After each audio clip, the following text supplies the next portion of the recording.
Donc, il ne va plus venir encore dire que non, je t'ai donné ça, attends, je reprends encore. On ne discute pas ça avec l'homme. Donc, Michel, Ruth, Laure, Grèce ou Octavia, ou moi-même, ce que Dieu veut faire à travers nous, c'est quoi? Étendre sa domination, étendre son royaume. Et ça nécessite quoi? La collaboration de chacun d'entre nous. Parce qu'il dit quoi? Créons l'homme à notre image, notre ressemblance, et qu'il fasse quoi? Qu'il domine. Qu'il domine. Pas que Dieu domine, c'est l'homme qui domine, mais il domine avec quoi? Avec l'autorité que Dieu lui a donnée. Et dominer, on a dit dominer, c'est faire quoi? C'est qui se souvient?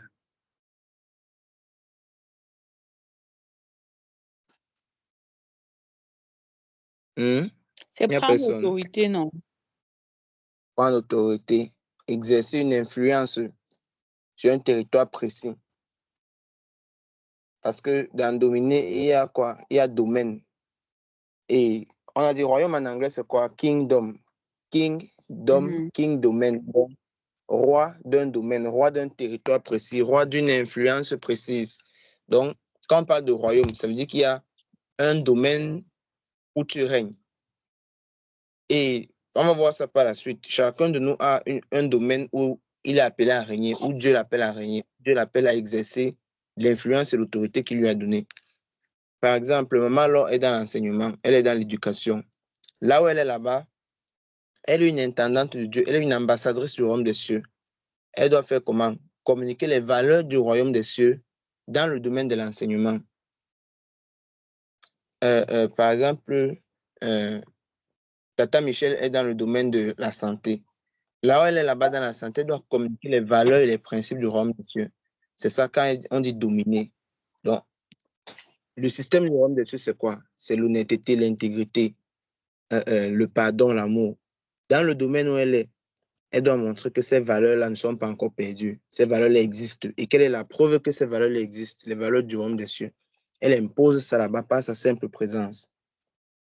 Ruth est dans le domaine, elle est étudiante peut-être, ou elle est dans le domaine des affaires. Là-bas, elle doit montrer que c'est l'honnêteté qui est une valeur du royaume des cieux qui doit régner. C'est ça qu'on parle de dominer. Dominer, exercer une influence précise, une influence dans le domaine où Dieu nous appelle. Amen. Amen. Donc, aujourd'hui, on va dans la continuité des enseignements sur le royaume. Et c'est cet enseignement qui va clôturer le mois de novembre. Donc, si par la grâce de Dieu, chacun a son stylo, chacun son cahier, c'est bon? Chacun a son stylo et son cahier? Oui. OK. OK, on va prendre des notes. Tata Micheline va nous aider en partageant son écran et elle va lancer la vidéo.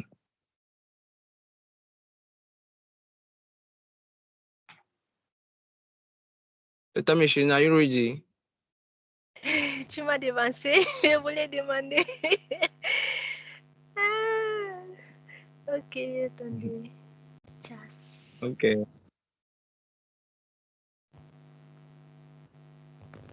Vous voyez? Pas Vous voyez encore. l'écran? Pas encore. Je partage déjà. Bon, on a peut-être le réseau. Moi, je vois parfaitement. Ok, vous voyez. Bon, Okay. je vais essayer un truc. Je vais couper mon micro et lancer.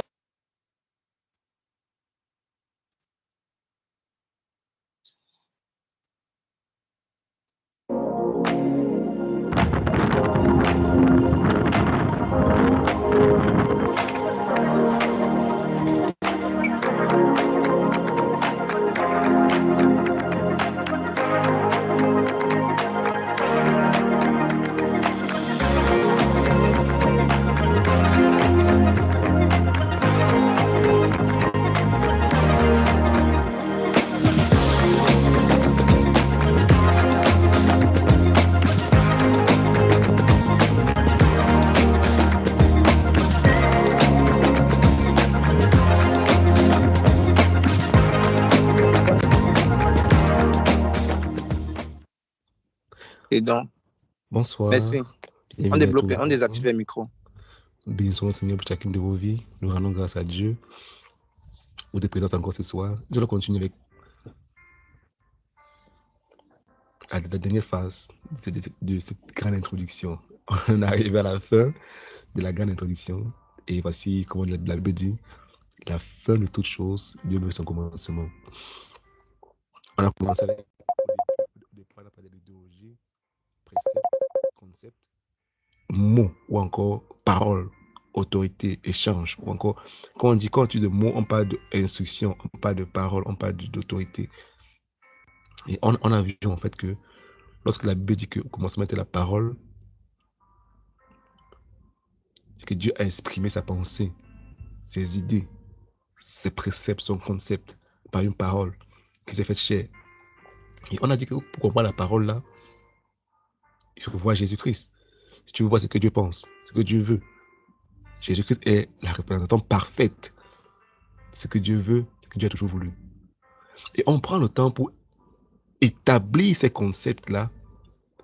Pourquoi? Parce que c'est le plus grand challenge des chrétiens aujourd'hui.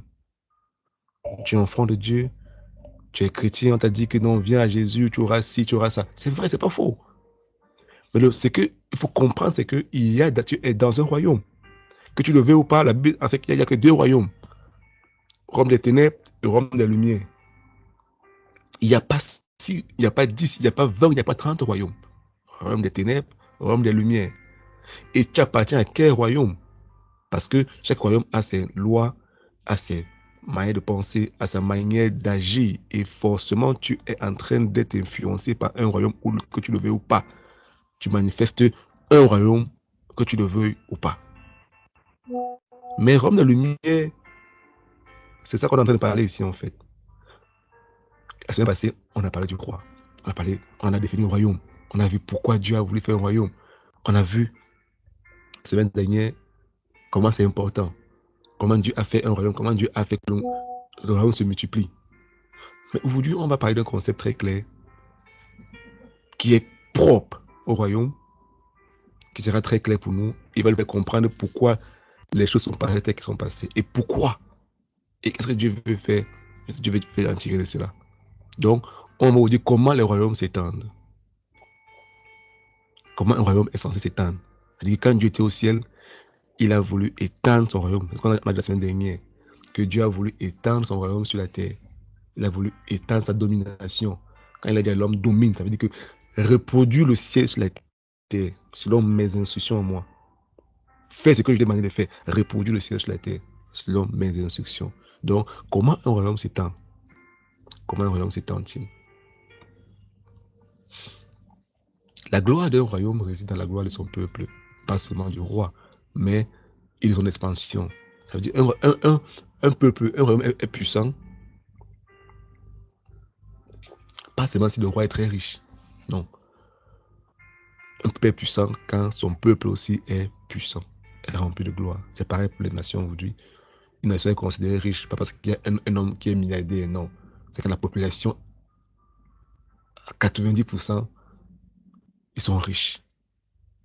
Et ça a toujours été l'idée de Dieu. Que sa gloire, Jésus a dit quoi? Que comment mon Père est glorifié? C'est quand vous portez beaucoup de fruits que le Père est glorifié. Ça veut dire que si on est chrétien, on ne porte pas des fruits, on parle de la richesse, on parle du grand Dieu, la gloire. Dieu n'est pas glorifié quand les fruits ne sont pas visibles. Parce que le roi est glorifié dans la richesse de son peuple. Un roi est puissant quand sa nation, son armée, sa population, ils sont puissants tous. Ce n'est pas 3-4 personnes qui disent non, non. Jésus a dit comment mon Père est glorifié quand vous portez beaucoup de fruits. Donc, c'est quand le peuple, quand les chrétiens, quand les enfants de Dieu manifestent la gloire de Dieu sans reflet, ils manifestent la puissance de Dieu, la gloire de Dieu. Là, le Père est glorifié. Là, le royaume a été étendu. Le royaume est en train de grandir. L'expansion est palpable. Et toi, dans cette école, cette formation, Dieu veut que sa gloire soit palpable au travers de ta vie.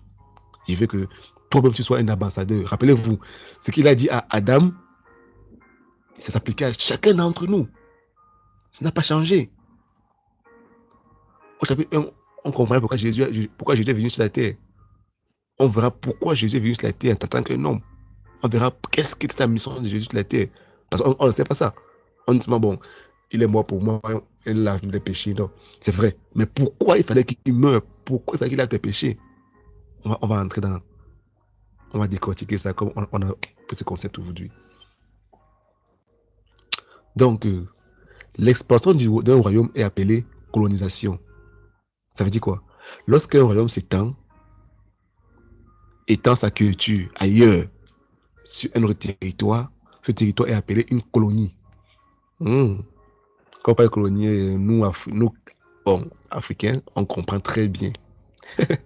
Le mot a été choisi intentionnellement pour bien comprendre le royaume. Rappelez-vous, on vous a promis que vous allez comprendre le royaume. Donc quoi? L'expansion d'un royaume est appelée colonisation. Et quand un royaume s'étend vers un autre territoire, lorsque la culture d'un royaume est déversée ailleurs, est impliquée ailleurs, sur un autre territoire, ce territoire est appelé une colonie. Du coup, comment fonctionne une colonie? Nous, au Cameroun, nous, on connaît encore dans les pays africains, on dit qu'on a été colonisé. Ça veut dire qu'on a été colonisé.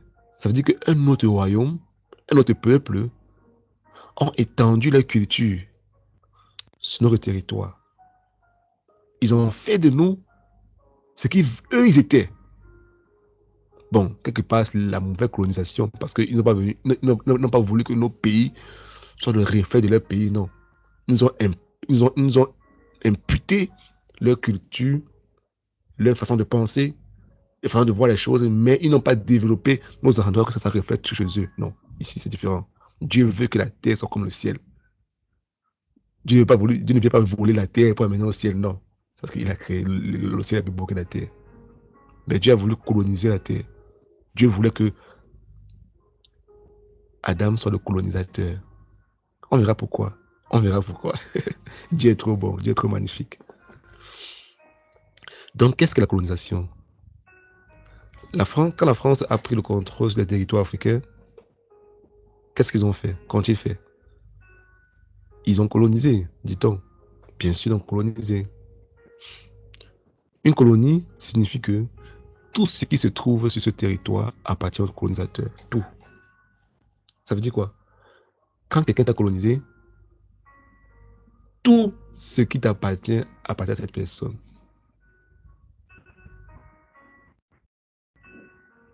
Je répète. Quand une nation t'a colonisé, tout ce qui est sur ce territoire, rappelez-vous, on dit qu'est-ce qu'un royaume? Un royaume, on a défini le royaume la dernière fois, n'est-ce pas? Il impacte sa culture. Il produit des choses, il fait des choses de sorte que la terre, le territoire sur lequel ils ont pris le contrôle, reflète la terre, reflète leur patrie. Donc, quand la France a pris les pays africains, on dit qu'ils nous ont colonisés. Tout ce qui nous appartenait maintenant. Tout ce qui... Donc, que faire pour entretenir une colonie? Comment ça se passe?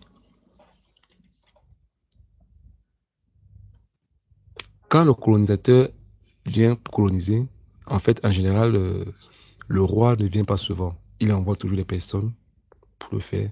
Comme on a vu en Afrique, ils ont envoyé des colonisateurs, ils ont envoyé des colons et tout ça. Et quand le colon arrive, la première des choses qu'il fait, c'est quoi? C'est que il rend tout le reste illégal, sauf ce que le colonisateur veut qu'il veut. Ça veut dire quoi?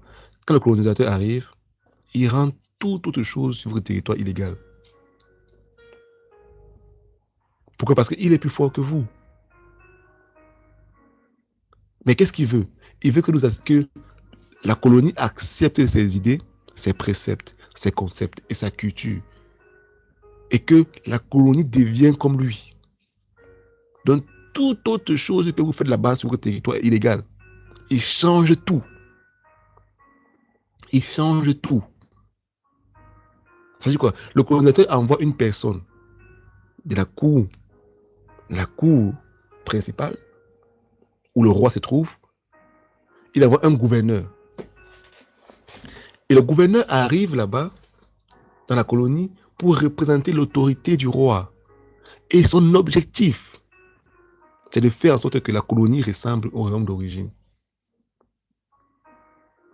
Le gouverneur est au frais du royaume. Et quelle est la colonie? Le gouvernement lui construit une maison dans la colonie. Une maison qui ne ressemble pas à la maison qui est dans la colonie, rappelez-vous. Nous, on a les maisons des Allemands, les maisons des Français quand il est au Cameroun là-bas, ou en des pays africains. Le gouvernement lui construit une maison qui ressemble aux maisons comme à la colonie. On lui met aux soins comme à la colonie. Il vit sur un autre territoire, mais avec les idées, les préceptes, les concepts de la colonie. Ou encore, bon, du royaume, désolé. Donc, le royaume bâtit une maison dans la colonie où il vit là-bas. Et au-delà, il doit répliquer les idées, les concepts, les préceptes du roi sur tout le territoire. Afin que la colonie devienne comme le royaume, d'où il vient. Il impose cela. Donc, qu'est-ce qu'ils font d'abord en première position? Qu'est-ce qu'ils font d'abord? Le colonisateur fait d'abord quoi? Il change la langue. Pourquoi? Parce que s'il faille que il vous exprime, il vous parle, il va d'abord changer votre langue. Vous devez adopter la langue du colonisateur, encore la langue du royaume. Donc, première des choses, le gouverneur, quand il arrive, il change la langue. Il rend les langues locales, les langues que vous parlez, illégales.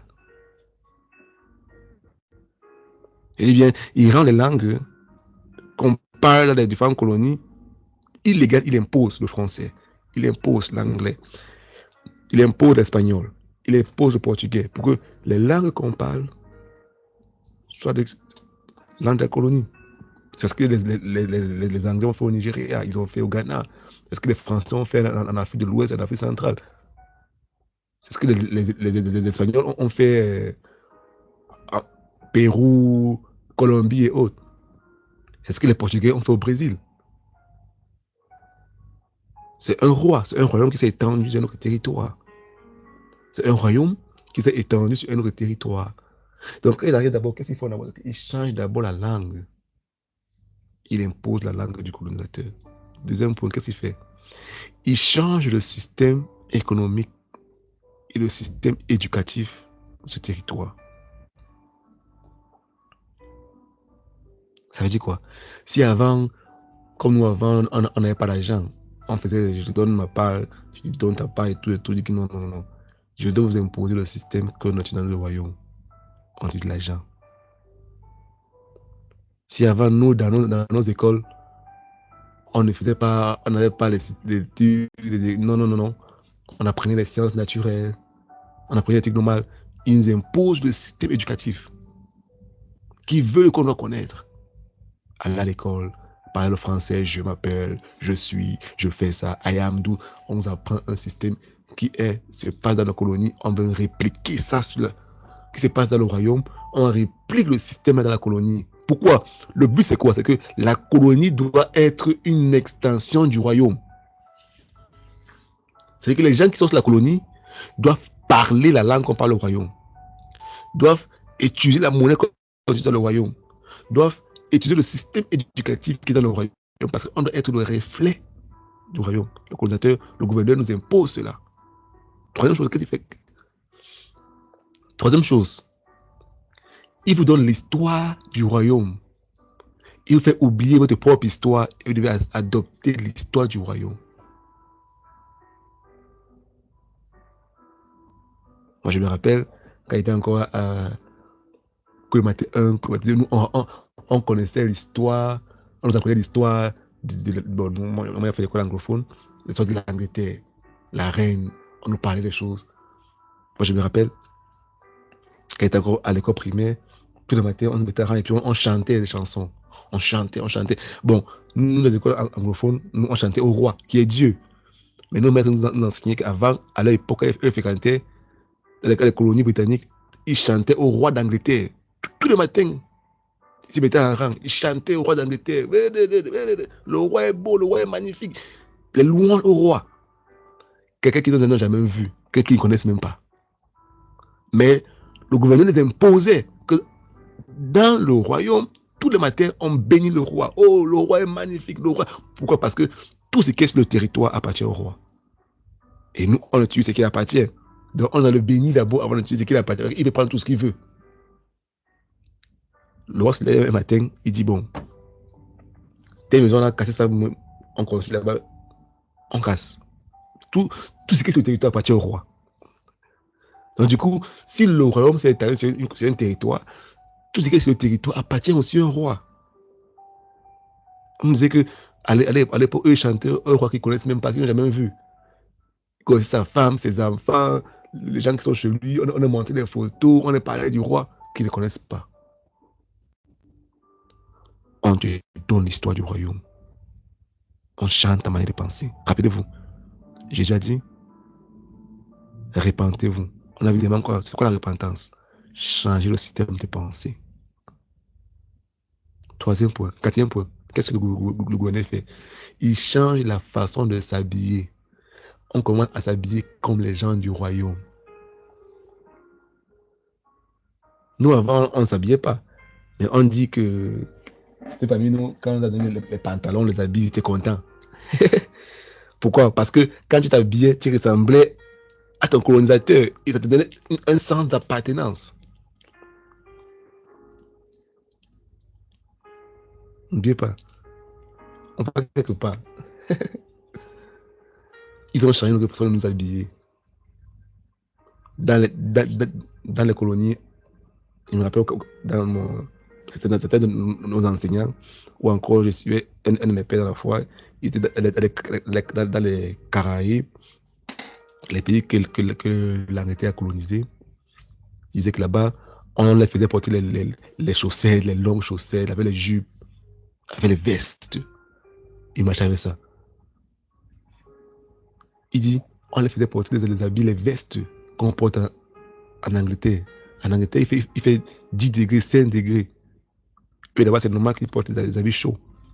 Mais eux, sur la colonie, ils devaient porter les mêmes habits à 40 degrés.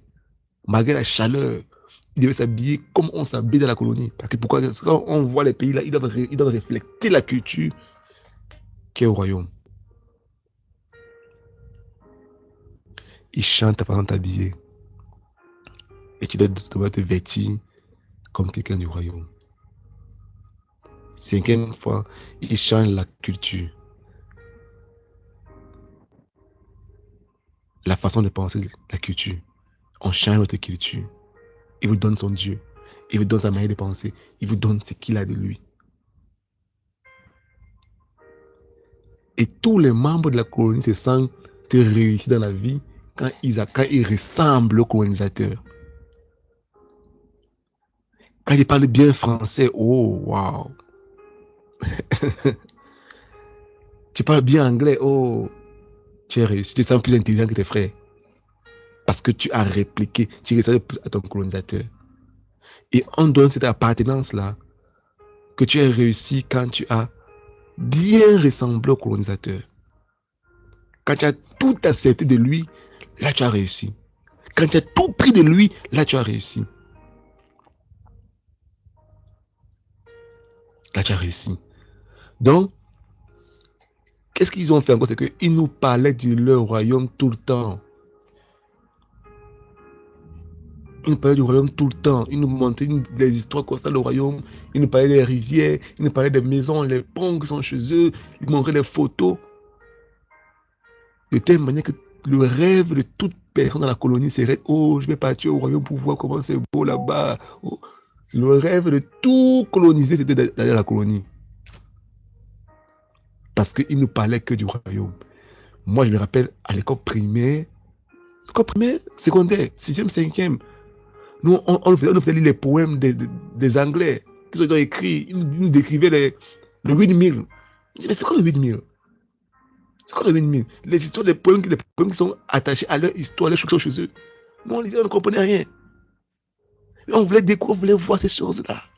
Je veux partir pour voir l'histoire qu'on m'a raconté 4 ans de ma vie à l'école. Non, si je vois ça, c'est que j'ai réussi dans ma vie. Parce qu'ils ont changé notre façon de penser. Et le rêve de tout coloniser, c'est de partir dans la colonie. D'arriver là-bas. Parce que j'arrive là-bas, par rapport à mes frères qui sont restés à la colonie, j'ai réussi. Parce que je ressemble maintenant, je suis maintenant quelqu'un du royaume. Dans le rêve de tout président de la colonie, c'est d'aller dans le royaume. Si j'arrive là-bas, c'est que waouh, enfin, je suis maintenant pleinement quelqu'un du royaume. Puis encore, si je prends le passeport, chaque nationalité, c'est fini. J'ai réussi dans ma vie. C'est ça l'influence d'un royaume sur un territoire. C'est l'influence d'un royaume sur un territoire. Et ce que ces colons ont fait, c'était exactement, bon pas exactement, mais ils ont pris le bon côté de ce que Dieu a voulu faire de la terre. Ça veut dire quoi? Maintenant, avec Dieu, pour comprendre le contexte. Quand l'homme a péché dans le jardin d'Éden, il a perdu Dieu. Rappelez-vous, Dieu n'était pas en permanence dans le jardin. C'est un roi qui veut étendre sa colonie sur la terre. Il venait de temps en temps pour visiter, pour voir ce que l'homme est en train de faire, s'il fait le bon travail, mais il n'était pas en permanence. Il a toujours voulu régner du ciel à la terre. Et quand l'homme, Dieu a donné l'instruction à l'homme, qui était comme un gouverneur, il devait gouverner, il devait prendre soin. Dieu, qui est le roi, a fait une colonie pour lui, a bâti, il a mis les animaux, il a mis les poissons, il a mis les ibongas, règne, et impose ma culture, mes pensées ici. Rends cet endroit comme le ciel. Rends cet endroit comme le ciel. Fais ça, fais ça, fais ça, fais ça. Et puis Dieu vient le soir seulement pour vérifier, pour voir ce que l'homme a fait.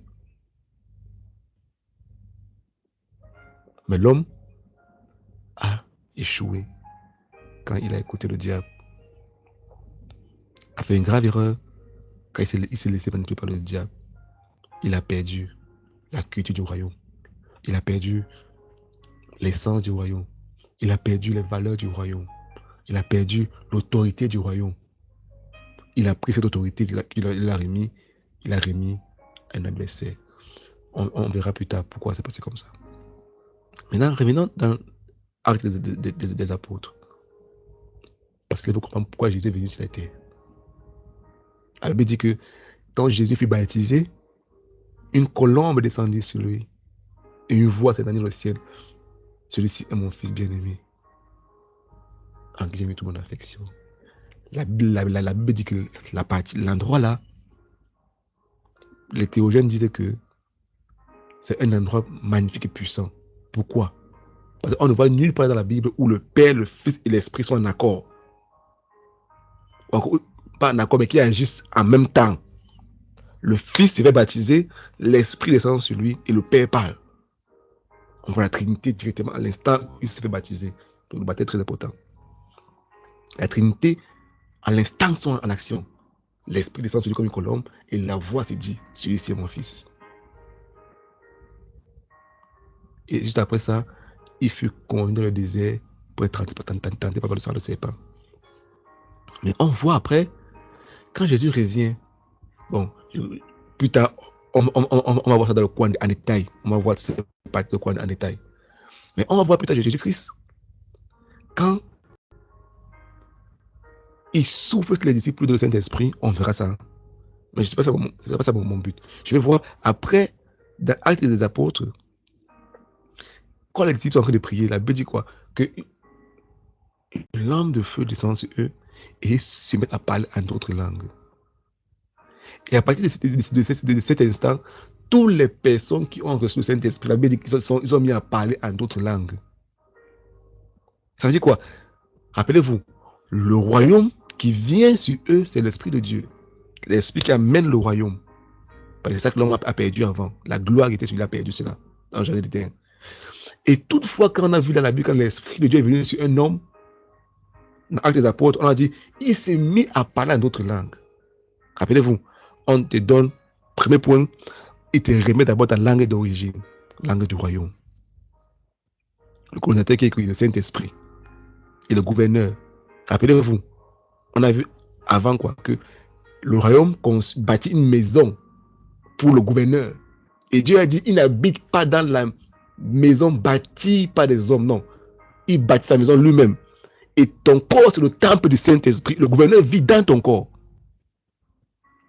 Il vit dans la maison que lui-même il a bâti. Il a dit que Dieu a pris de la poussière, l'homme l'a poussé. Il a mis son souffle à l'intérieur de l'homme. Le gouverneur n'habite pas dans la maison que la colonie a pour lui, non. Il vit dans la maison que le royaume a bâti pour lui.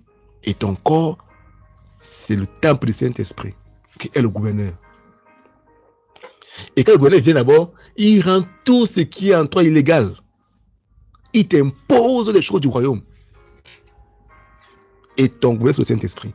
Donc, il change ta façon de parler, ta langue, dans la langue du royaume. Donc, quand les gens parlent en langue, ils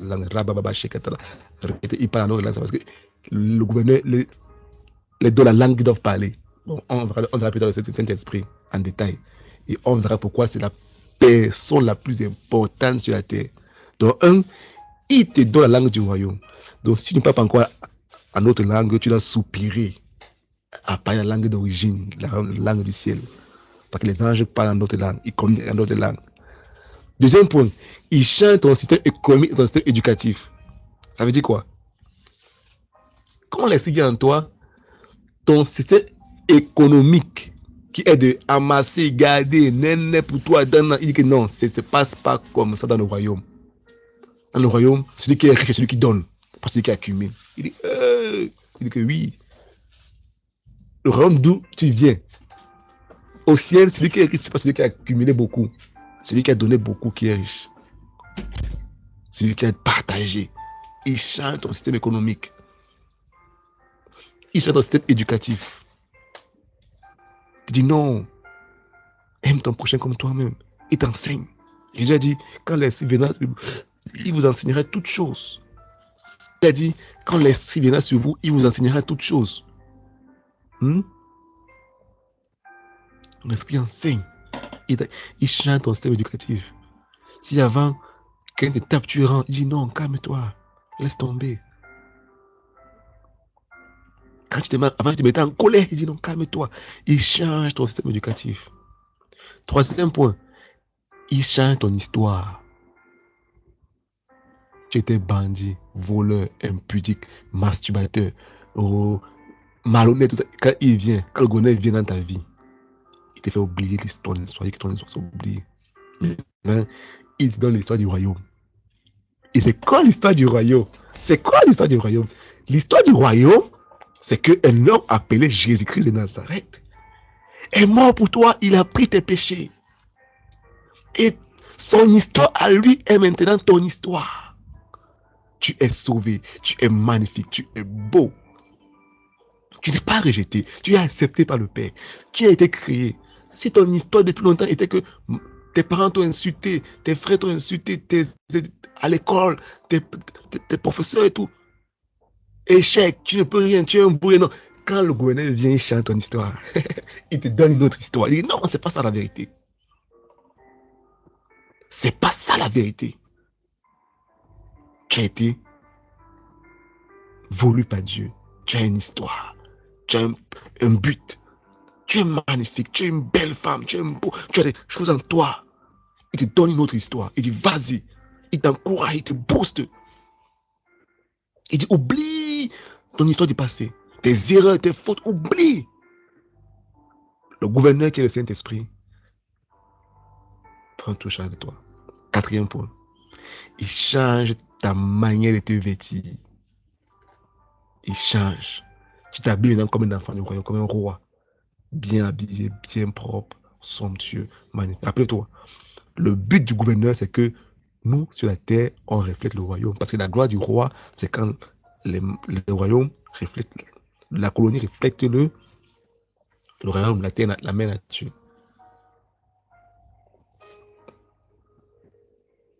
Donc, il chante ta manière d'habiller. Cinquième point, il chante ta culture.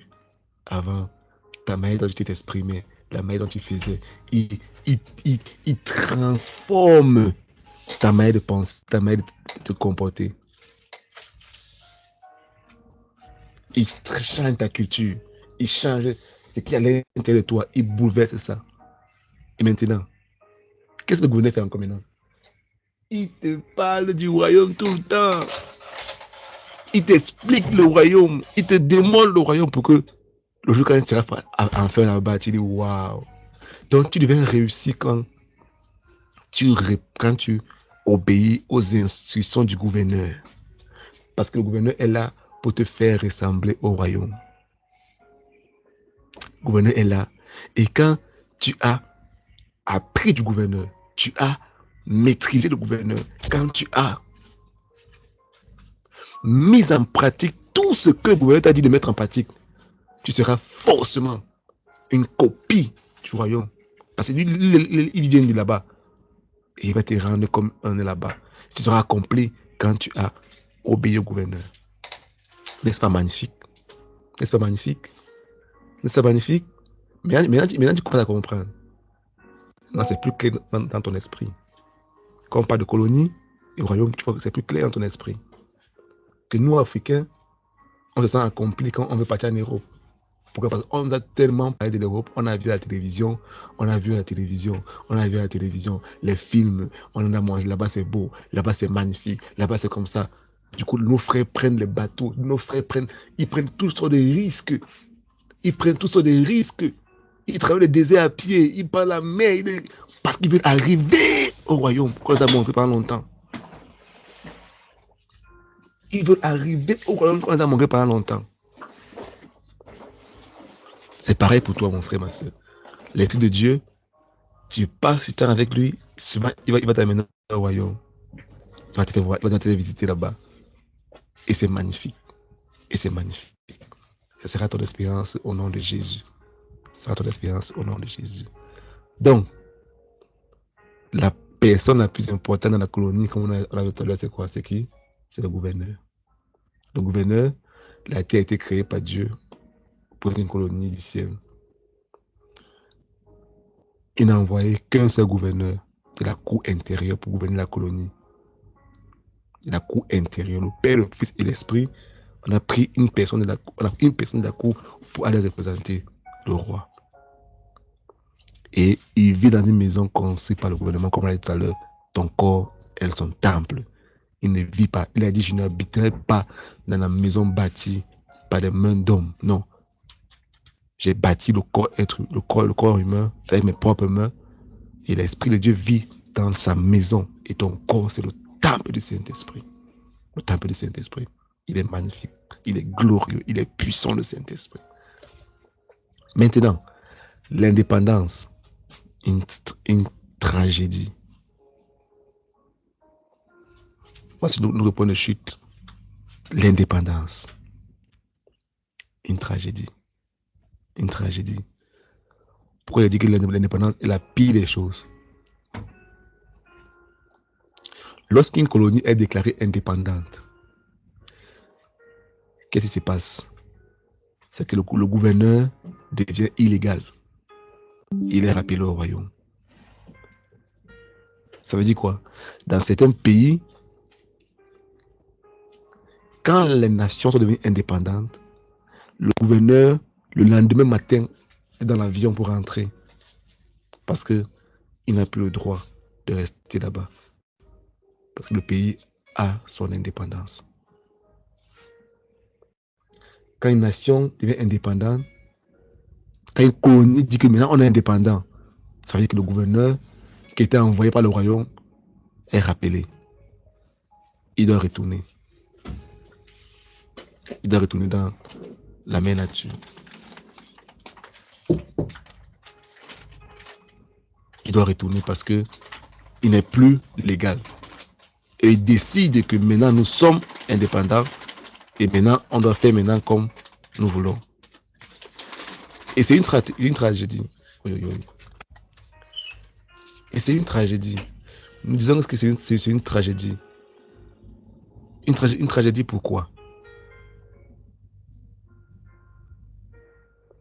C'est une tragédie parce que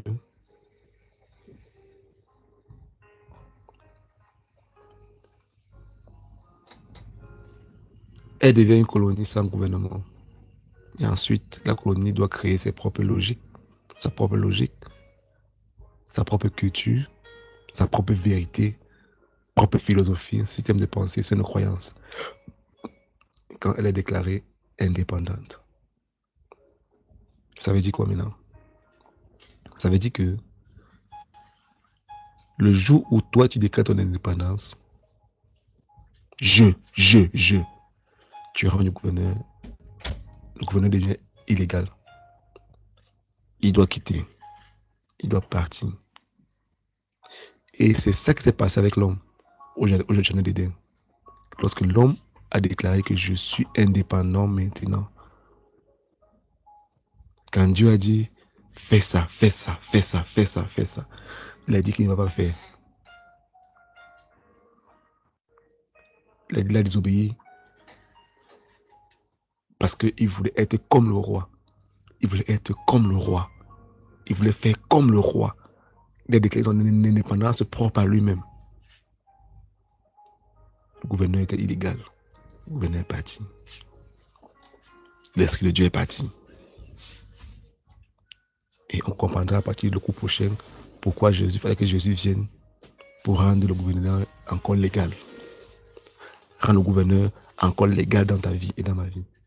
Et chaque jour, quand tu vis en dépendant de tes propres volontés, tes propres pensées, tu fais comme tu veux. Le gouverneur, tu le rends illégal. Soyez bénis. C'est convaincu que ces cours va vous changer de façon de penser.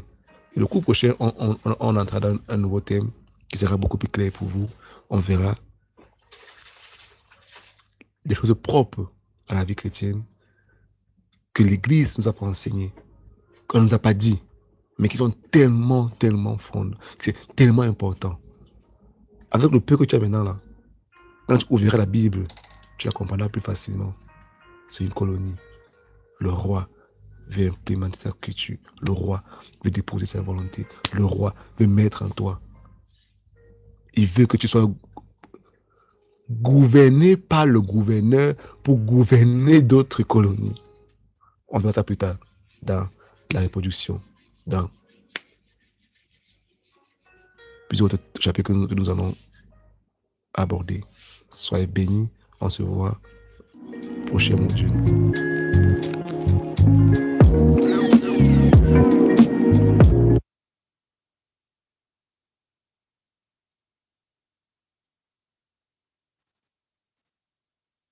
Amen, amen, amen. Gloire à Dieu. On peut rendre grâce à Dieu pour la parole. Est-ce que quelqu'un peut dire Amen? Amen. Amen. Amen. Amen. Dieu. Merci, Tata Micheline. Merci beaucoup. Bon, je pense que ça a été très enrichissant pour chacun d'entre nous. Et vraiment, comme on a commencé la semaine dernière avec les enseignements sur le royaume, on retient en fait quoi que la vérité, c'est que Dieu veut régner par nous. Dieu veut gouverner par chacun d'entre nous. Dieu veut en fait, par son Saint-Esprit, habiter dans notre corps pour étendre sa domination, pour coloniser la terre, pour que l'idée qu'il avait initialement soit effective. Et pour ça, je répète toujours la même phrase. Il a besoin de la collaboration de chacun d'entre nous. Donc, qu'est-ce qu'on a dit? On a dit, la gloire du royaume, c'est quoi? Ça réside dans la gloire du peuple, de son peuple. C'est-à-dire, Dieu est glorifié à quel moment? Lorsque Lucrèce, lorsque Ruth, lorsque Laure ou bien Michel ou bien Octavia reflètent la gloire du royaume. Donc, Dieu n'est pas glorifié seulement peut-être quand lui, il est déjà dans sa gloire. Il a déjà tout, il est glorieux et puis tout ça. Mais maintenant, comment est-ce que sa gloire est visible sur la terre? Lorsque, par exemple, Ruth manifeste le caractère de Jésus-Christ, c'est-à-dire la paix, la joie, l'amour, la bienveillance. Lorsque c'est visible à travers sa vie, lorsqu'on voit que non, effectivement, Ruth là, il y a quelque chose de différent. On voit en elle le caractère de Dieu. Qu'est-ce qui se passe? La gloire de Dieu est manifestée. Lorsqu'on parle d'un Dieu qui est puissant, d'un Dieu qui est glorieux, d'un Dieu qui fait prospérer, lorsqu'on voit effectivement la prospérité là dans la vie de Ruth, on va dire, OK, non, ça vraiment. Et là, Dieu est glorifié. Donc, Dieu est glorifié à quel moment? Lorsque ses enfants, lorsque ses fils manifestent clairement et puissamment la vie du royaume, manifestent clairement et puissamment la nature de Dieu. Pas à moitié, pas à demi-mesure, mais effectivement. On est ensemble. Tout le monde a bloqué le micro. OK, merci. Et puis, donc, l'objectif, c'est quoi? C'est de faire en sorte que, on a dit que la colonie, c'est quoi? Dans notre cas, la colonie, c'est quoi?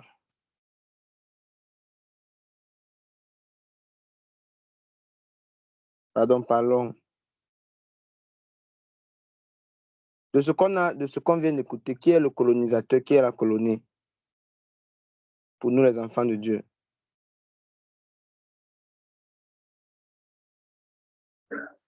Dieu et nous, non? Dieu est qui et nous, c'est qui? La colonie, c'est le royaume de Dieu, non? Et le colonisateur. Celui qui veut coloniser, c'est Dieu et nous sommes ceux qui sont colonisés. Nous sommes les colonies. Quelqu'un veut aider Maman Lugresse. Bien versé. Oui, Laure, parle. Bon, c'est le territoire qui est appelé colonie, donc c'est nous. Nous Et sommes le c'est Dieu territoire. le colonie. C'est pas ça, j'ai inversé aussi. Puis nous sommes Non, le je demande, je territoire, pose non. la question. On est que le territoire. Tu vas dire jusqu'à la fin. Le territoire est appelé colonie, non. Mhm, Et c'est l'expansion du royaume qui est appelée colonisation. Donc je mhm. suppose que la colonie, c'est pas nous le territoire. C'est pas nous. OK, vers la fin de la vidéo, on a dit quoi? La colonie, en fait, le territoire à coloniser, c'est la terre. Et maintenant, nous sommes quoi? Nous sommes la maison du gouverneur, c'est-à-dire le temple du Saint-Esprit. Parce que, qu'est-ce qu'on a dit? Lorsque le gouverneur vient dans le territoire à coloniser, il habite dans une maison que le royaume a préparée pour lui.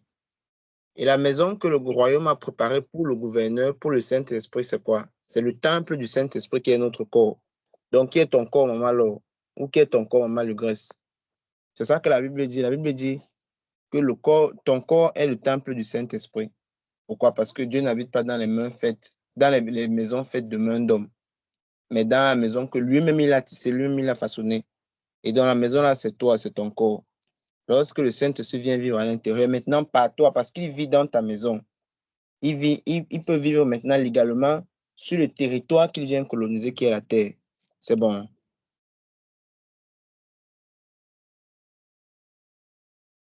Allô, c'est bon? Oui, oui. OK, gloire à Dieu. Donc, Oui, ça peut passer, ça peut passer. ça peut passer. Alors, ça veut dire que ça ne passe pas bien. Je comprends déjà. Ah, OK. OK. Par la grâce de Dieu, on va revoir toutes les vidéos. Par la grâce de Dieu, on va revoir toutes les D'accord. vidéos. Donc, on a dit les étapes, c'est quoi? C'est que lorsque le colonisateur vient, le problème maintenant, quand on entend parler de colonie, le problème, c'est juste que les Occidentaux ont copié le modèle de Dieu, mais ils ont appliqué ça, en fait, avec les mauvaises intentions sur nous. C'est-à-dire de la mauvaise manière, pour nous dominer, pour nous asservir. C'est pour ça que quand on entend colonie, ça fait un peu un genre dans nos têtes. Mais dans la pensée de Dieu, c'était en fait, je vais dire ça comment? Pour que la vie qui est dans le ciel soit la même vie qu'il y a sur la terre. Vous vous souvenez, la dernière leçon, on a dit quoi? Lorsqu'on prie, on dit que ton nom se sanctifie, que ton quoi vienne, Règne. que ton règne vienne, que ton règne vienne et que ta volonté soit faite sur la terre comme dans Les cieux. les cieux. Voilà, parce que la volonté de Dieu est déjà faite sur les cieux. Le but, c'est qu'elle soit aussi faite sur la terre. Dans les cieux, c'est déjà bon. Maintenant, qu'en est-il pour la terre? C'est ça l'objectif. Donc, on a dit quoi? Lorsqu'un peuple en colonise un autre, lorsqu'un royaume colonise un nouveau territoire, On fait d'abord qu'on change la langue. On change la langue. Ensuite, on change le système économique et éducatif. Puis, on change l'histoire du royaume. C'est-à-dire l'histoire que toi, tu avais avant. On change ton histoire et on te fait adopter l'histoire du royaume qui vient te coloniser. On change ensuite ta façon de t'habiller. Tu dois t'habiller comme le royaume demande de s'habiller, comme le royaume s'habille. Et on te mène par quoi? Pas ta culture. On change ta façon de faire, ta façon de... Donc, du moins, tes comportements. Quand on parle de culture, ça englobe tout ça. Et dans notre cas, la langue, c'est quoi? On a dit c'est la langue du Saint-Esprit. La Bible dit dans Actes que lorsque le Saint-Esprit est descendu sur les 120, qu'est-ce qu'ils ont fait? Le Saint-Esprit est descendu sous forme de langue de feu. Et ils se sont mis à parler en d'autres langues, en diverses langues. Donc, chaque chrétien, chacun d'entre nous ici doit aspirer à quoi? À parler la langue du royaume des cieux. C'est la base. Et lorsqu'on entend, je me souviens, j'avais une conversation un jour avec un ami. Il me disait que quand tu entends quelqu'un parler, tout ça, c'est en fait, je sais pas, il m'avait expliqué un tas de choses là. Et puis, c'était un peu, du moins, il allait à l'encontre de ça. Et ça m'a un peu découragé dans ce sens-là. Du coup, je n'y croyais pas beaucoup. Et plus tard, j'ai compris que c'est quelque chose que le, le système va toujours combattre. Pourquoi? Parce que c'est important pour nous. Donc, on ne va pas s'attarder sur ça maintenant. Comme on a dit, on va voir ça dans les leçons futures. Mais je tiens à dire à chacun d'entre nous ici que si avant on pensait que c'était, je vais dire ça comment, à bannir, dès maintenant, on doit reconsidérer la chose. Donc, on doit réadapter notre façon de penser par rapport à ça parce que c'est biblique. Donc, la deuxième chose, il fait comment? Il change le système économique. Et pour le système économique, qu'est-ce qu'on a dit? Il change ta façon de gérer tes finances. Si avant, tu étais comme celui qui, dans la Bible, dit, ma récolte a donné beaucoup, je vais garder mon blé dans mon grenier, je vais faire ceci, je vais faire cela pour me reposer. Tu dis, non, mon ami, c'est pas ça. Qu'est-ce qu'il te dit? Il te dit, l'arroseur sera lui-même arrosé. C'est-à-dire, arrose les gens, arrose du maximum que tu peux arroser. Puis toi-même, tu seras arrosé. Pourquoi? Parce que lorsque tu as un canal et que l'eau coule dans ton tuyau, plus tu verses de l'eau, plus ça coule. Plus tu verses, plus ça coule. Mais si tu décides de retenir l'eau, quand tu vas m'exploser d'abord, tu ne peux pas retenir l'eau. Donc, il change quoi? Ton système économique. Il change ton système éducatif. Avant, toi, tu étais sûr que non, vraiment, c'est œil pour œil, dent pour dent. Que tu m'as fait ça, je te rends sur place. Tu m'as énervé, directement. Il fait ça à qui? Il te dit, mon ami, calme-toi. Pardonne. Calme-toi, mon ami. Fais du bien. On t'a blessé. Toi, prie pour la personne qui t'a blessé. C'est compliqué, non? Quelqu'un te blesse, surtout que maintenant, c'est comme si les gens font exprès seulement. Quelqu'un fait exprès de te faire du mal. Et tu sais même qu'il a fait exprès. Et il ne va jamais te demander pardon. Mais toi, ta responsabilité, c'est quoi? De pardonner. Ou bien même, ton mari te trompe. Tu as envie même de le poignarder. Donc ça, c'est le cas extrême. Ou bien tu as envie de faire tout, ou bien que votre mariage parte en vrille. Mais Dieu te donne la possibilité de pardonner. Tu as ce choix-là. Tu as même ce devoir de pardonner. Il a fait, c'est vrai, mais tu dois pardonner. Même si après, bon, peut-être par la suite, je ne sais pas comment dire, mais tu dois pardonner parce que Dieu t'a pardonné. Et puis quand Dieu te dit ça comme ça, tu vois, c'est compliqué. Mais on a dit quoi? Il y a le gouverneur pour nous aider. Le gouverneur est en nous. Et c'est lui qui fait ce travail. Il change ensuite quoi? Ton histoire. Je ne sais pas si quelqu'un se souvient, la semaine dernière, il y a quelqu'un d'entre nous qui disait que non, je viens d'apprendre que ma vie, ce sont les blocages et comme ça, tout ça. Vous vous souvenez? Quelqu'un se souvient? Yep, oui. Voilà. Maintenant, Dieu dit quoi? Que tout ça, même si les gens ont dit, même si les gens disent encore présentement là, moi je suis là pour changer ça.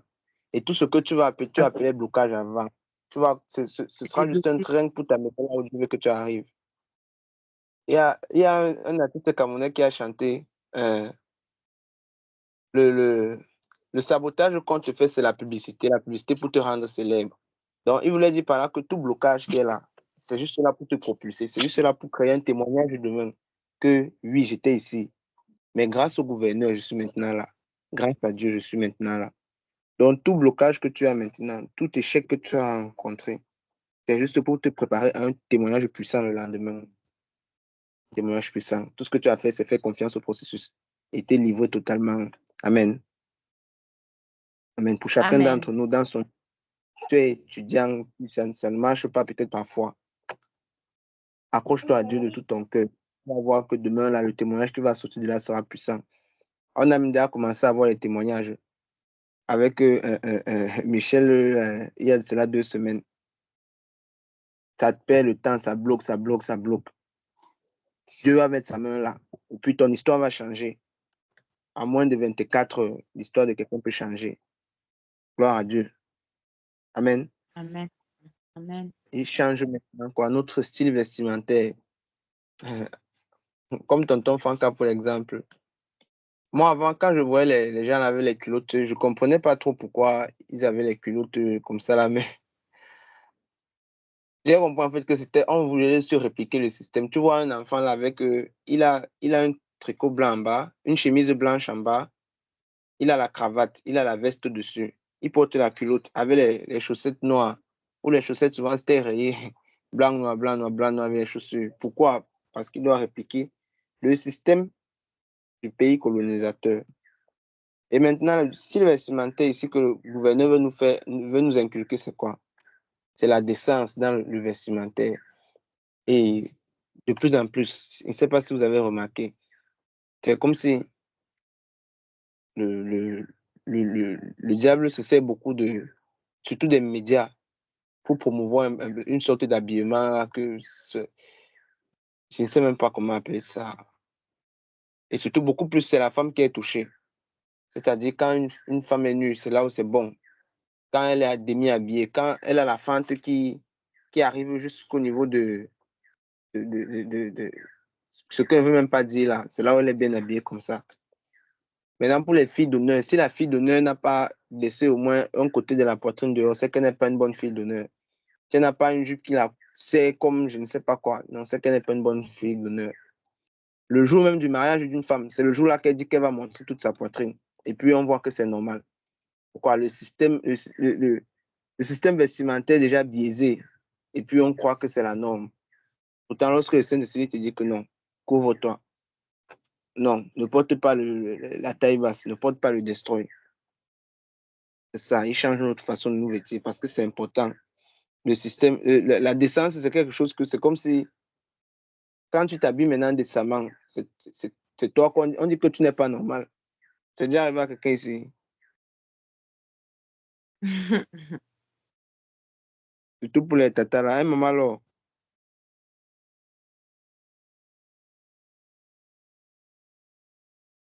Il n'y a que maman le Grèce qui a débloqué son micro. Michel, aujourd'hui, tu es où? Tu es en train de cuisiner, maman.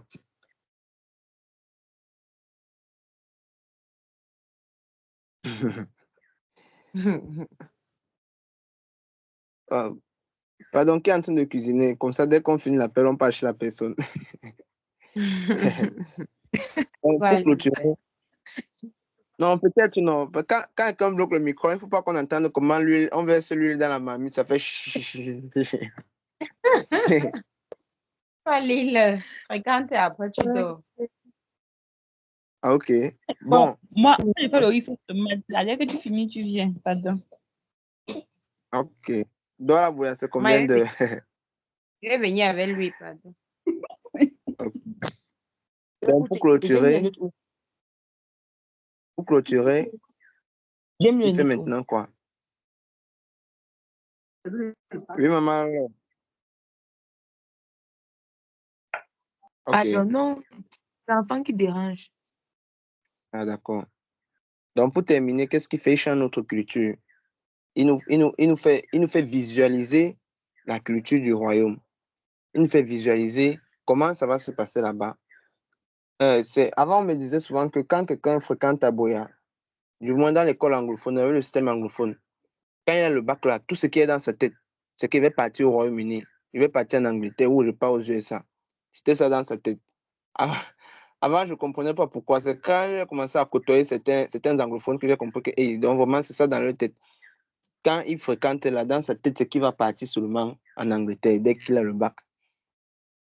Et puis, c'est maintenant que je comprends. Parce que de plus tôt, on lui inculque comment c'est là-bas, comment ça se passe là-bas, comment. Et on lui donne une sorte de sentiment d'accomplissement lorsqu'il va arriver là-bas. Pour nous qui sommes d'expression française, notre système éducatif, c'est le copier-coller du système français. Ils ont juste encore un peu biaisé ça de telle manière que ça nous ferme l'esprit. Mais lorsque quelqu'un a le bac ici, il pense à quoi? La France, ou à des fois encore peut-être la Belgique. Il pense au pays francophone. Mais lorsque quelqu'un anglophone a son bac, il pense plus au pays d'expression anglaise. Parce qu'on nous a conditionnés de cette manière-là. Et c'est pareil. Lorsque le Saint-Esprit vient dans nos vies, il fait quoi? Il met à nous la pensée du royaume, la pensée de l'éternité. Il nous donne ce sentiment-là qu'on avait. Souvenons-nous, on sort de quelque part. Ce qu'on a perdu, ce qu'on avait à cause du péché d'Adam. Donc, lorsque le Saint-Esprit revient à nous, il nous redonne un aperçu de comment sera notre vie avec Jésus-Christ. Il nous fait constamment garder cette espérance-là que lorsqu'on va quitter sur cette terre, déjà, dès qu'il est là, on vit avec Jésus-Christ sur la terre, on vit le royaume. Mais comme la Bible dit, c'est l'ombre des choses à venir. Il nous fait ressentir la gloire qu'on va ressentir lorsqu'on sera effectivement avec Jésus-Christ. Et c'est ça que le Saint-Esprit fait lorsqu'il vient à nous. Et c'est la personne la plus importante. Pourquoi? Parce que tout le travail qu'on vient de citer là, c'est lui qui fait ça. C'est lui qui fait ça. Nous, sans le Saint-Esprit, l'homme ne peut rien faire de lui-même. Et il va dire quoi? Il est indépendant, c'est-à-dire je fais ceci, je fais cela, je fais cela. Mais la vérité, c'est que l'homme n'est pas indépendant. Souvenons-nous dans les premières leçons, on a dit quoi? Que si tu n'es pas, on est toujours sous une influence. Si tu n'es pas sous l'influence du Saint-Esprit, du royaume des cieux, tu es sous l'influence du royaume des ténèbres. Donc, dès le moment où tu décides de te détacher du Saint-Esprit pour dire que je fais ceci par moi-même, je fais comme ça, moi, me. Ce que tu fais par la suite, là, que tu crois que tu es indépendant, en fait, tu tombes directement sous le joug du diable. Tu tombes directement sous l'emprise du royaume des ténèbres. Tu crois que tu gères même, mais la vérité, c'est que tu ne maîtrises rien. Et étant donné que il va dire ça comment c'est, il va appeler ça un challenge. Un challenge, c'est une prière de notre part parce que notre nature humaine est toujours enclin à l'indépendance. Donc, on a toujours envie de réfléchir par nous-mêmes. On a toujours envie de faire les choses comme on pense, comme on sait. Notre prière doit être Saint-Esprit. Aide-moi à t'obéir. Aide-moi à faire ta volonté. Aide-moi à faire ce que Dieu attend de moi. Et lorsqu'on prie comme ça, on télécharge la capacité du Saint-Esprit, on télécharge la capacité de Dieu en nous. Et là, on peut marcher dans la dépendance totale à Dieu.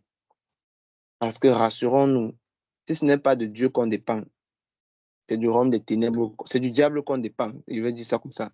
Si ce n'est pas de Dieu qu'on dépend, c'est du diable qu'on dépend. Donc, de tout notre cœur, on doit soupirer après Dieu que Saint-Esprit, je veux dépendre de toi, je veux dépendre de toi, je veux faire ce que tu attends de moi, je veux penser comme toi, je veux t'obéir, je veux réfléchir comme toi. Amen. Amen. Amen, amen, amen. Est-ce que quelqu'un a une question? Ah, c'est le bébé qui dit Amen aussi. Gloire à Dieu. Mm. Est-ce que quelqu'un a une question jusqu'ici?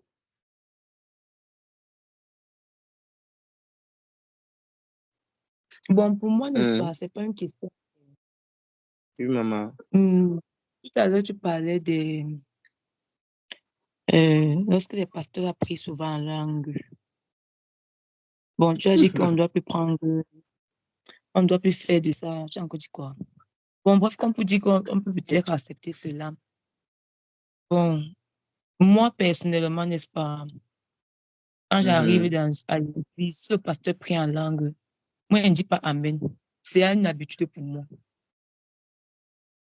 Bon, je Non, sais sans pas si le souci. Pas disent Amen. Par la Parce que suite, moi, par je ne la dis pas, grâce parce que de Dieu, on va... je n'ai pas compris ce que tu as dit pour que je dise Amen là maintenant. Donc, c'est pour ça. Moi, je ne dis pas Amen quand il finit.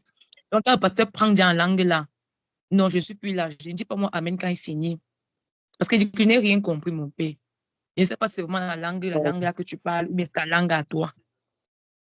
Non, sans souci, maman. Alors, ne t'inquiète pas. On va entrer en profondeur par la suite. Ah, d'accord, ok. Par la suite, on va entrer en D'accord. profondeur. On va D'accord, entrer ça en m'arrange. profondeur. Ok, merci. Ah, ok. Il y a une autre question ou bien une préoccupation. Il n'y en a pas?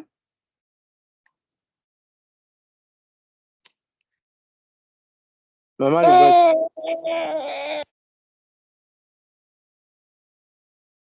En résumé, s'il faut résumer le cours de ce soir, on a dit quoi? Qui est le gouverneur?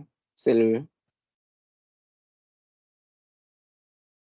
Ruth est là. Ruth, qui est le gouverneur?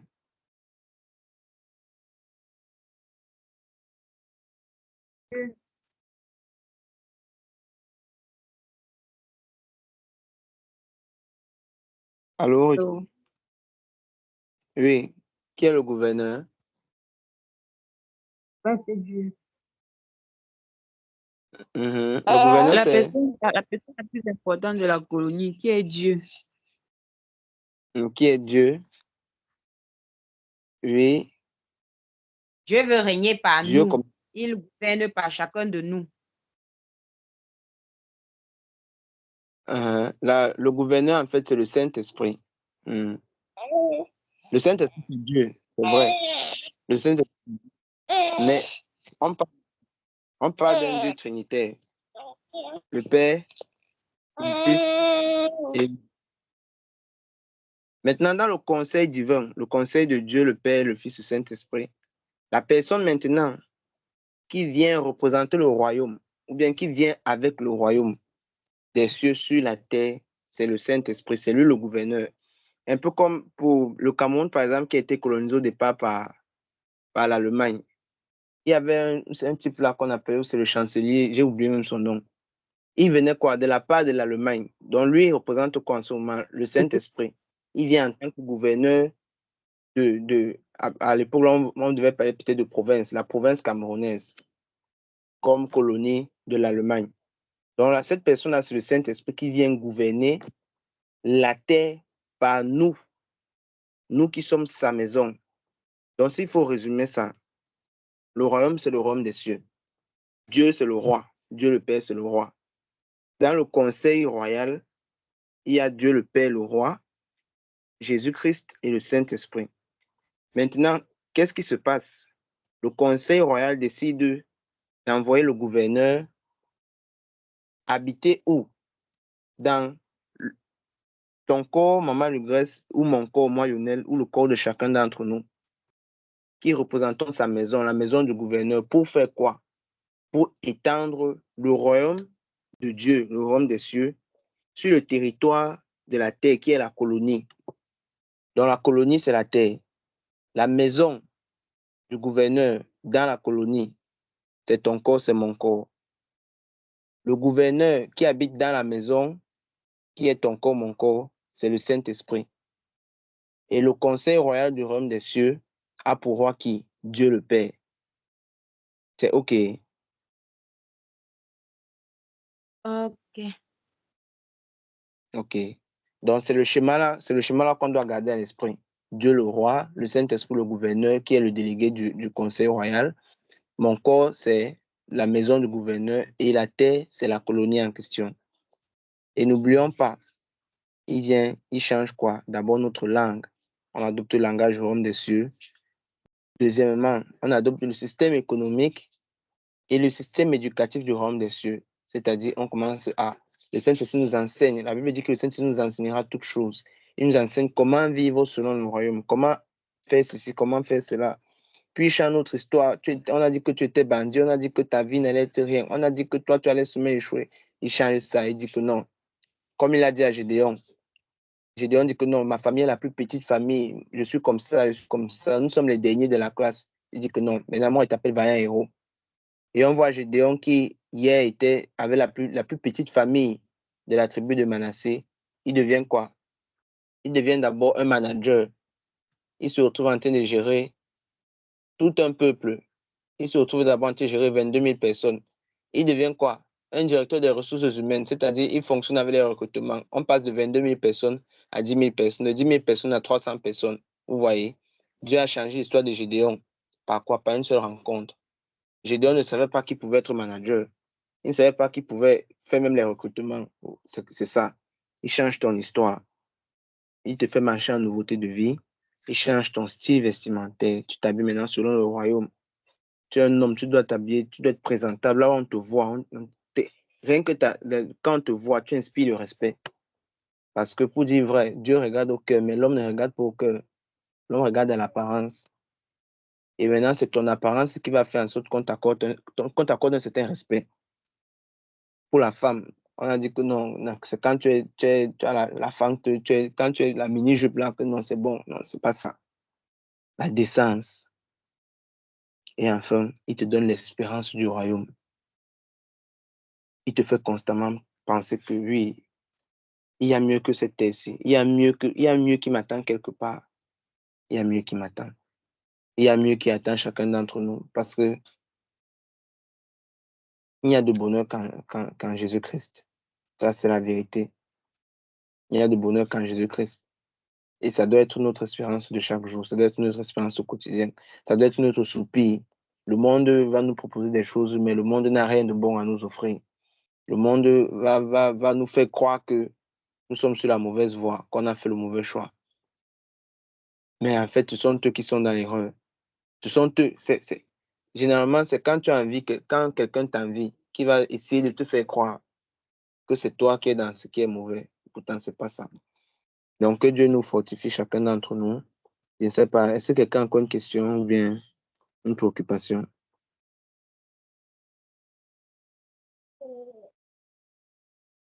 Non, pour moi. C'est bon pour eux. Et Octavia, bon retour parmi nous. C'est vrai que peut-être ça te prend un peu de... Je vais dire ça comment? Tu n'as pas eu le début, mais est-ce que jusque-là, c'est bon? Tu te retrouves? Ça va aller. Ça va aller. Oui, Michel, tu voulais dire quelque chose? Je n'ai pas de questions pour le moment. Ok. Et maman, alors? Non, c'est bon. C'est bon pour le moment. Ah, d'accord, gloire à Dieu. Maman, le gosse non plus? Non, pas du tout. Non, non. Ok. Ok. Ok, merci. Merci pour votre disponibilité. Merci parce que vous étiez à l'heure aujourd'hui. Vous étiez même là avant moi. C'est vrai que je ne vois, il n'y a pas Yvan ni Charles, mais on espère par la grâce de Dieu que ça va s'arranger de leur côté. Et n'oublions pas, chacun doit causer régulièrement avec son binôme. Chacun a la responsabilité sur son binôme. Si ton binôme ne fait pas, toi fais. Si ton binôme ne t'écrit pas, toi écris-lui. Chacun ses responsabilités partagées. On est d'accord, n'est-ce pas, Ruth? Ça existe, ça va aller. Oui. Là, on va pas de compétition. On va, c'est à toi de trouver le sujet. Mais premièrement, chacun a la responsabilité de savoir, je vais dire ça comment, porter son binôme à être présent à la séance. Donc, si Ruth, je te vois ici et puis ton binôme n'est pas là, ça veut dire que tu n'as pas rappelé à ton binôme d'être là. Ou bien tu ne t'es pas rassuré que ton binôme était disponible ou pas. C'est compris. Et puis, vous pouvez causer de tout. Toi, tu as l'avantage que ton binôme, c'est une maman, une dame comme toi. Donc, vous pouvez mieux vous comprendre. Donc, en tout cas, c'est ça. Si tu veux plus de détails, je vais te les donner en IB. On va donc Le prier. mien aussi, On va- c'est ça. Pardon? J'en ai aussi besoin du mien. Ok, pour l'instant, en attendant, puisqu'on est en nombre impair, pour l'instant, il serait ton binôme. Maman, c'est l'idée qui m'est venue On dans va- la tête. Il voulait, il a dit que prends Lionel, ton binôme. Allah, il m'a prêté à dire. Et il a dit. Il était sûr. Pour l'instant, ok.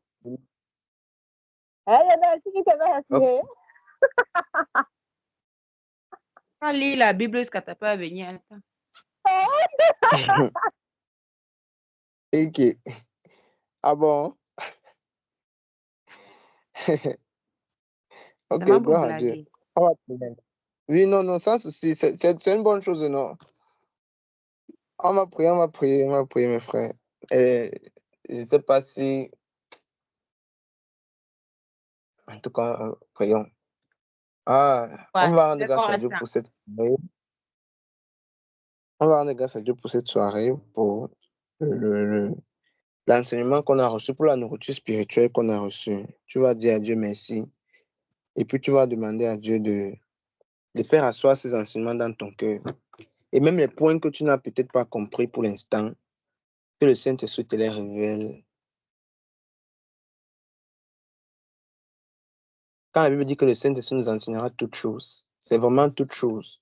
C'est-à-dire même les points qu'on pense qu'on n'a pas compris. Il peut nous les révéler, il peut nous les faire comprendre, il peut nous enseigner.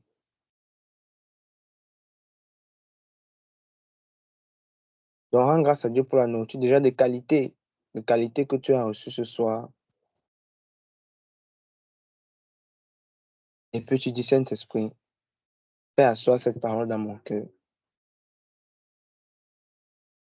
Accorde-moi la grâce de véritablement comprendre les enseignements du royaume.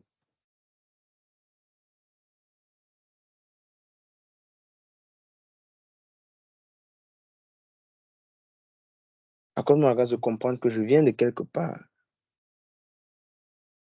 et que je vais quelque part, que j'ai une destination qui est,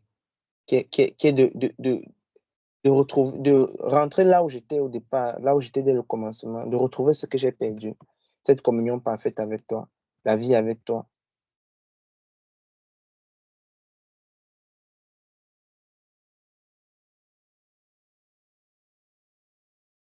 Et tu vas prier pour que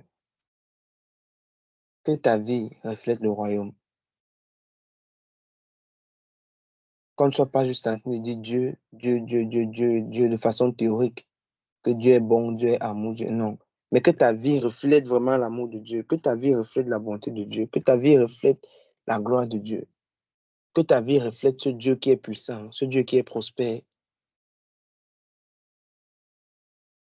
Pas ton caractère, d'abord, première des choses.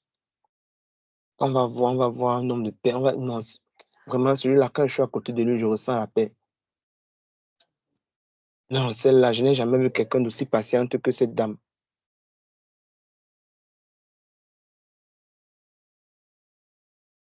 J'ai vu beaucoup d'hommes infidèles, beaucoup de femmes infidèles, mais vraiment, celui-là ou celle-là, ça, c'est quelqu'un de fidèle.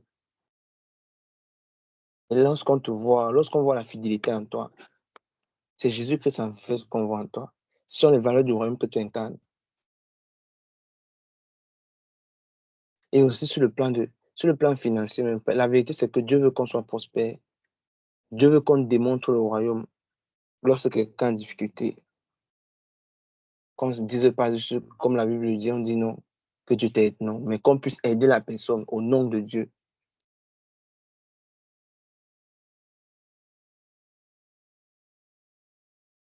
Prie que Dieu t'accorde la grâce de manifester le royaume dans toutes ses dimensions, dans tous les domaines.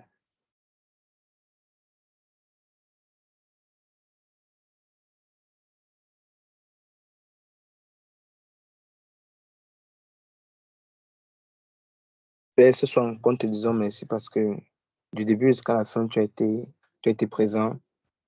Tu nous as enseigné, tu nous as instruit, tu nous as révélé ta parole. Saint-Esprit, nous ne voulons pas être comme la terre qui a reçu la parole et puis a été étouffée par la suite. Ou comme la terre qui a reçu la parole mais n'a pas laissé prendre racine. Et encore moins comme celle qui a reçu la parole sur le bord du chemin. Non. Mais nous voulons être cette terre-là qui a accueilli ta parole, qui l'a acceptée, qui l'a comprise et qui décide de la mettre en pratique intentionnellement, consciemment et avec ton aide. Parce que tu attends de chacun de nous qu'on porte du fruit. Tu attends de chacun de nous qu'on soit une bénédiction pour les personnes que tu nous as confiées. Tu attends de nous, Seigneur, qu'on domine. Tu attends de nous qu'on influence dans la sphère où tu nous as placés, dans le territoire où tu nous as placés. Tu attends de chacun de nous qu'on étende ta domination. Tu attends de chacun de nous qu'on manifeste pleinement le royaume des cieux. Là où tu nous as placés. Si c'est dans le domaine académique, dans le domaine le corps étudiant, le corps enseignant, dans le domaine de la médecine, partout où, Seigneur, tu nous as appelés, tu attends de nous qu'on domine. Tu attends de nous que là où tout le monde corrompt, nous on vient dire non, la corruption ne passera pas par moi. Là où tout le monde ment et triche, nous on vient dire non, la tricherie et la corruption ne passeront, le mensonge ne passeront pas par moi. Pourquoi? Parce que j'ai une nouvelle identité. Parce que j'ai une autre culture, une culture qui n'est pas de ce monde. Jésus a dit, j'ai un autre royaume qui n'est pas de ce monde. Seigneur, que cette parole soit la nôtre aussi. Que cette parole soit notre partage. Parce que nous sommes tes enfants. Et nous voulons vivre pour t'honorer. Nous voulons vivre pour te glorifier. Seigneur, nous sommes tes ambassadeurs. Accorde-nous la grâce de refléter de façon palpable et efficace le royaume auquel on appartient.